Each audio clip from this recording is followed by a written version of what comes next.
ലൈംഗിക പീഡന കേസിൽ രാഹുൽ മാങ്കൂട്ടത്തിൽ എംഎൽഎയുടെ മുൻകൂർ ജാമ്യാപേക്ഷയിൽ അടച്ചിട്ട കോടതിയിൽ വാദം തുടരുന്നു. ബലാത്സംഗവും നിർബന്ധിത ഗർഭഛിദ്രവും നടന്നുവെന്ന അന്വേഷണ റിപ്പോർട്ട് കോടതിയിൽ സമർപ്പിച്ചു. ഡിജിറ്റൽ തെളിവുകളും ഡോക്ടറുടെ സാക്ഷിമൊഴിയും കൈമാറി. രണ്ടാമത്തെ കേസ് പ്രത്യേക അന്വേഷണ സംഘത്തിന് കൈമാറി. രാഹുലിനെ പാർട്ടിയിൽ നിന്ന് പുറത്താക്കാൻ കോൺഗ്രസ് നേതൃത്വത്തിന്റെ ആലോചന. ഇനി ചില നേതാക്കന്മാരൊന്നുമില്ല, പുകഞ്ഞ കൊള്ളി പുറത്ത്. ആ പുകഞ്ഞ കൊള്ളിയോട് സ്നേഹമുള്ളവർക്കും പുറത്തു പോവാം. പുകഞ്ഞ കൊള്ളിയോട് സ്നേഹമുള്ളവർക്ക് പുറത്തു പോകാമെന്ന് കെ മുരളീധരൻ. രാഹുലിനെ പാർട്ടിയിൽ നിന്ന് പുറത്താക്കണമെന്നും കടുത്ത നടപടിയെടുക്കണമെന്നും വനിതാ നേതാക്കൾ.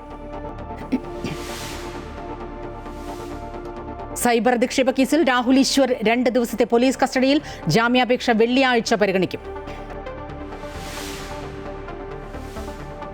ശബരിമല സ്വർണ്ണ കവർച്ച കേസിൽ ദേവസ്വം ബോർഡ് മുൻ പ്രസിഡന്റ് എൻ വാസുവിന്റെ ജാമ്യാപേക്ഷ തള്ളി കൊല്ലം വിജിലൻസ് കോടതി. എ പത്മകുമാറിന്റെ റിമാൻഡ് കാലാവധി നീട്ടിക്കിട്ടാൻ SITയുടെ അപേക്ഷ ഇന്ന് പരിഗണിച്ചേക്കും. ശബരിമല സ്വർണ്ണ കവർച്ച കേസിൽ SITയുടെ കാലാവധി 1 മാസം കൂടി നീട്ടി കോടതി. നിലവിലെ പുരോഗതി റിപ്പോർട്ട് സമർപ്പിച്ച് SIT.